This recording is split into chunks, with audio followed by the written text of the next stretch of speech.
অখিল গগৈ ডাঙৰীয়া অসমৰ নিপীড়িত জনতাৰ কাৰণে এটা আশাৰ ৰেঙনি আছিল। আজি তেওঁ এগৰাকী চূড়ান্ত ব্লেকমেইলাৰত পৰিণত হৈছে।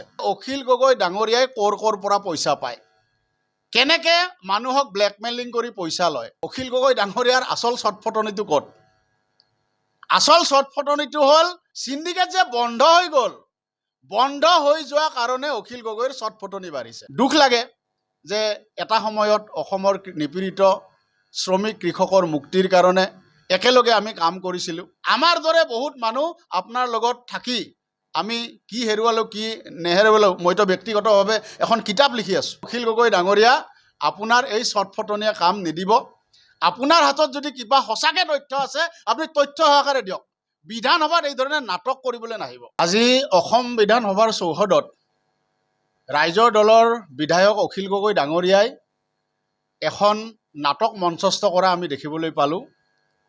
যিখন নাটকৰ বিষয়বস্তু হিচাপে তেওঁ সিন্ডিকেটক তুলি ধৰিব বিচাৰিছে আৰু গোটেই নাটকখনৰ ৰচনা, পৰিচালনা, পৰিকল্পনা আৰু অভিনয় সকলোখিনি তেওঁৰে, অখিল গগৈ ডাঙৰীয়াৰ।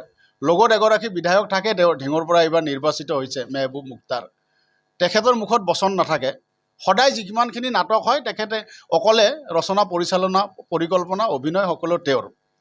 আজি যিখন নাটক তেখেতে কৰিলে, এই নাটকৰ কাহিনীটো ইমান দুৰ্বল, ইমান মিছা কথাৰে ভৰপূৰ যে আমি তাৎক্ষণিকভাৱে এই গোটেই বিষয়টোত আমোদ পাইছোঁ আৰু তাৰ এটা সামান্য প্ৰতিক্ৰিয়া মই আপোনালোকৰ সন্মুখত তুলি ধৰিব বিচাৰিছোঁ। তেখেতে যিবিলাক কথা দেখুৱালে তাত এটা তথ্য আছে নেকি? মাত্ৰ এটা তথ্য, এটাও তথ্য নাই। অসমত এতিয়া সিন্ডিকেট বন্ধ।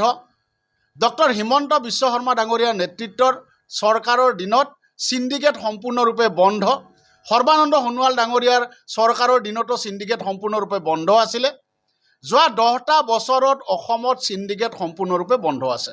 কোনো ধৰণৰ সিন্ডিকেট যোৱা 10টা বছৰত চলা নাই। সিন্ডিকেটৰ কাহিনী শুনিছিলোঁ আমি 10 বছৰ আগত। এতিয়া অখিল গগৈ ডাঙৰীয়াই মাজে মাজে সিন্ডিকেট এনেকুৱা কথাবিলাক কৈ অসমৰ কিছুমান ঠিকাদাৰক ভয় খুৱায়, কিছুমান আমোলা বিষয়াক ভয় খুৱায়, কিছুমান ব্যৱসায়িক ভয় খুৱায় আৰু ভয় খুৱাই তেখেতৰ নিজৰ অভিষ্ট সিদ্ধি পূৰণ কৰি থাকে। আজি শিৱসাগৰৰ তেখেত বিধায়ক হিচাপে যোৱা 5টা বছৰত ঠিকাদাৰবিলাকক যদি আপোনালোক সকলোৱে সোধে গম পাব তেখেতে কাৰ পৰা কেনেকৈ কি কৰিছে। এতিয়া আজি এটা কাহিনী বনাইছে, যিটো কাহিনীৰ জৰিয়তে আচলতে অসমৰ মুখ্যমন্ত্ৰীগৰাকীক অপমান কৰা হৈছে। BTC প্ৰধান হাগ্ৰামা মহিলাৰী ডাঙৰীয়াক অপমান কৰা হৈছে। অসমৰ বিত্ত পৰিৱেশ বন মন্ত্ৰী জয়ন্ত মল্ল বৰুৱা ডাঙৰীয়াক অপমান কৰা হৈছে। এনেকুৱা অপমানজনক তেখেতে যি এখন নাটক ৰচনা কৰিলে, আমি এই অপমানজনক, এই গোটেই তেখেতৰ যিটো বহুৱালি, এইটোক সম্পূৰ্ণৰূপে ধিক্কাৰ দিছোঁ আৰু আমি এনেকুৱা ধৰণৰ বহুৱালি যাতে তথ্য নথকাকৈ, তথ্যৰ আধাৰত নথকা এনেকুৱা ধৰণৰ বহুৱালি ভৱিষ্যতে নকৰিলে আমি ভাল পাম, অসমৰ জনতাই ভাল পাব। এতিয়া অখিল গগৈ ডাঙৰীয়াৰ আচল চটফটনিটো ক'ত? আচল চটফটনিটো হ'ল সিন্ডিকেট চলি আছে বুলি নহয়, সিন্ডিকেটটো চলি থকা নাই। সিন্ডিকেট যে বন্ধ হৈ গ'ল, বন্ধ হৈ যোৱা কাৰণে অখিল গগৈৰ চটফটনি বাঢ়িছে। আমি সকলোৱে জানো, অসমৰ যিসকল জ্যেষ্ঠ সাংবাদিক সকলোৱে জানে, অসমৰ ৰাজনৈতিক মহলৰ যিসকল ভূৰখা মানুহ সকলোৱে জানে, ৰাজনীতিকসকল সকলোৱে জানে যে অখিল গগৈ ডাঙৰীয়াই ক'ৰ পৰা পইচা পায়, কেনেকে মানুহক ব্লেকমেইলিং কৰি পইচা লয়। নিৰ্বাচনৰ আগতে কিমান কোটি টকা তেখেতে খৰচ কৰিলে নিজৰ সমষ্টিত সকলোৱে জানে। গতিকে তেখেতে এখন বৰ সুন্দৰ দোকান চলাই আছে ইমান দিনে। দুখ লাগে যে এটা সময়ত অসমৰ নিপীড়িত শ্ৰমিক কৃষকৰ মুক্তিৰ কাৰণে একেলগে আমি কাম কৰিছিলোঁ। একেধৰণে আমি জনতাক উদ্বুদ্ধ কৰিবৰ কাৰণে নিজৰ অধিকাৰ সম্পৰ্কে সচেতন কৰিবলৈ কাম কৰিছিলোঁ। কিন্তু বিধায়ক হোৱাৰ পিছত অখিল গগৈ ডাঙৰীয়াৰ এনেকুৱা ধৰণৰ স্খলন ঘটিল, যাৰ ভয়ত এতিয়া ব্যৱসায় মহল আতংকিত হৈ থাকে। কেতিয়া ব্লেকমেইলিং কৰে, ঠিকাদাৰসকল আতংকিত হৈ থাকে, কেতিয়া কি ধৰণে ব্লেকমেইলিং কৰে।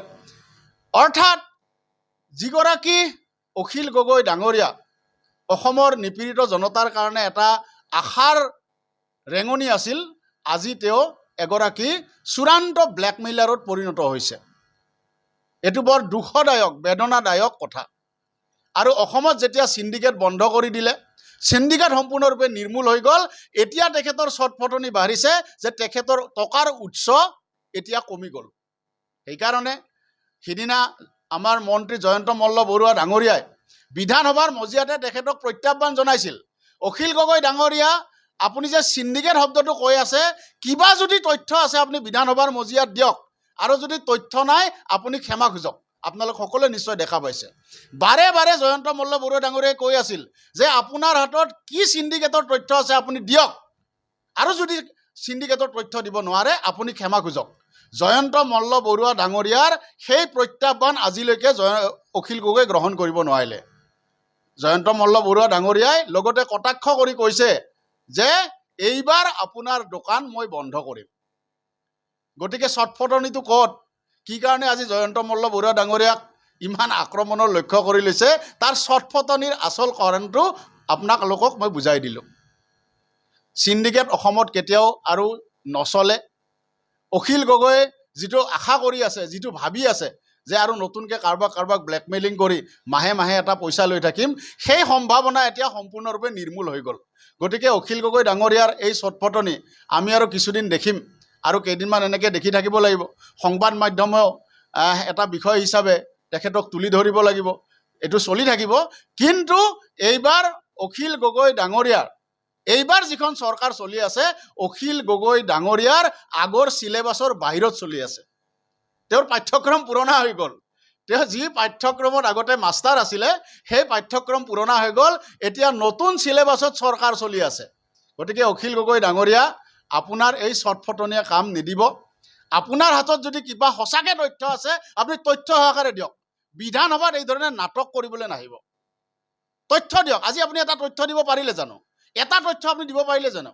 আপুনি ক'লে যে হাগ্ৰামা মহিলাৰী জয়ন্ত মল্ল বৰুৱা ডাঙৰীয়াই এনেকৈ বহি লৈ চিণ্ডিকেট কৰি থাকে। ময়ো ক'ব পাৰোঁ আপোনাক, হাজাৰটা কাহিনী আপোনাৰ মই ক'ব পাৰোঁ, আপুনি ব্লেকমেইলিং কৰাৰ হাজাৰটা কাহিনী ক'ব পাৰোঁ। কিন্তু আমি কৈ থকা নাই কিয়? যে বহুত কথা মুখ বাগৰি অহা কথা, কিছু কথাৰ তথ্য আছে, কিছু কথাৰ তথ্য নাই। সেইকাৰণে কিছুমান কথা আমি এতিয়ালৈকে কোৱা নাই। সময় আহিব, আপুনি যেনেকৈ কাহিনী বনাই বনাই কৈ আছে, আপোনাৰ বিষয়ে কাহিনী বনাই কৈ থাকিবলৈ যদি কৈ থাকোঁ এখন মহাভাৰত হ'ব। আৰু এই ধৰণে মিছা কথাৰে জনতাৰ দ্বাৰা নিৰ্বাচিত প্ৰতিনিধিক, অসমৰ মাননীয় মুখ্যমন্ত্ৰীগৰাকীক অপমানসূচক, উপঙুলুঙাসূচক কথা আপুনি নক'ব। বিত্তমন্ত্ৰীগৰাকীক উপলুঙাসূচক কথা নক'ব। আজি দীৰ্ঘদিনীয়া সহস্ৰ নিৰস্ত্ৰ সংগ্ৰামৰ ফলত আজি বড়োলেণ্ড এলেকাত ৰাইজে নতুন অধিকাৰ পোৱাৰ ৰাস্তা মুকলি হৈছে। সেই বড়োলেণ্ডৰ চিফ হাগ্ৰামা মহিলাৰী ডাঙৰীয়া, আপুনি তেখেতক এনেকৈ উপলুঙাসূচক কথা নক'ব। তথ্য নথকাকৈ আপুনি এই ধৰণে জনপ্ৰতিনিধিসকলক, জনতাৰ ভোটেৰে নিৰ্বাচিত এইসকল নেতাৰ বিষয়ে আপুনি কথা নক'ব। যদি তথ্য আছে আপুনি দিয়ক। আমি চৰকাৰে যদি কিবা খেলি মেলি কৰিছে, ক'ৰবাত যদি কিবা অনিয়ম হৈছে, সঁচাকৈ আপুনি কোৱাৰ দৰে যদি ক'ৰবাত চিণ্ডিকেট আছে, আপুনি তথ্য সহকাৰে দেখুৱাই দিয়ক। কি কাৰণে আপুনি এটা তথ্য দিব নোৱাৰে? আপুনি কণীৰ কথা ক'লে, আপুনি কণী, মই মাত্ৰ এটাই উদাহৰণ দিওঁ, কণী অন্ধ্ৰপ্ৰদেশৰ পৰা কণী আহে, আপুনি ক'লে যে ইয়াত 8 টকা দৰত বিক্ৰী হয়, দিল্লীত 6 টকা 7 টকা দৰত বিক্ৰী হয়। এতিয়া আপুনি চাব যে অন্ধ্ৰপ্ৰদেশৰ পৰা দিল্লীৰ দূৰত্ব 1600 কিলোমিটাৰ আৰু অসমৰ দূৰত্ব 2500 কিলোমিটাৰ। এই মাজৰ কি ট্ৰেন্সপৰ্টেশ্যনৰ খৰচটো নাথাকিব? উৎসৰ পৰা যিসমূহ আপুনি সামগ্ৰীৰ কথা ক'লে, দাম বঢ়াৰ কথা ক'লে, চিণ্ডিকেটৰ কাৰণে দাম বাঢ়িছে বুলি ক'লে, তাৰ উৎসত খবৰ লওক। উৎসত তাত কিমান টকা, উৎসৰ পৰা অসমৰ পৰিবহণ ব্যয় কিমান, এই গোটেই কথাবিলাক আপুনি হিচাপ কৰক। হিচাপ কৰিলে দেখিব যে বেলেগ অন্য ৰাজ্যতকৈ, আনকি বিৰোধীয়ে শাসন কৰা অন্য ৰাজ্যতকৈও আমাৰ ইয়াত সামগ্ৰীৰ মূল্য আচলতে কম। কাৰণ আমি একদম অসমৰ উত্তৰ পূব প্ৰান্তত আমি আছোঁ, ইয়াত পৰিবহণ খৰচটো আমাৰ বহুত বেছি থাকে। এটা এটাকৈ আপুনি উদাহৰণ দিব পাৰোঁ, আপুনি এটা এটাকৈ তথ্য দিয়ক, আমি এটা এটাকৈ আপোনাৰ উত্তৰ দি যাম। তথ্য নথকাকৈ এই ধৰণে অসমৰ ৰাইজক বিভ্ৰান্ত কৰাৰ আপোনাৰ যি সেই পুৰণা পৰম্পৰা, এই পৰম্পৰা বন্ধ কৰক। বহুত মানুহ মিছলিড হ'ল, বহুত মানুহক আওমৰণে মৰিবলগীয়া হ'ল, অকাৰণতে বহুত মানুহ মৃত্যুবৰণ কৰিবলগীয়া হ'ল, বহুত মানুহ ঘূণীয়া হ'ল। আমাৰ দৰে বহুত মানুহ আপোনাৰ লগত থাকি আমি কি হেৰুৱালোঁ, কি নেহেৰুৱালোঁ। মইতো ব্যক্তিগতভাৱে এখন কিতাপ লিখি আছোঁ, এখন কিতাপ লিখি আছোঁ গোটেই অভিজ্ঞতাবিলাকক লৈ। এদিন অসমৰ মানুহে সেই কথাবিলাক পঢ়িব। গতিকে অনুৰোধ জনাম, আহ্বান জনাম, আপুনি ৰাজনীতিক চিৰিয়াছ বিষয় হিচাপে লওক।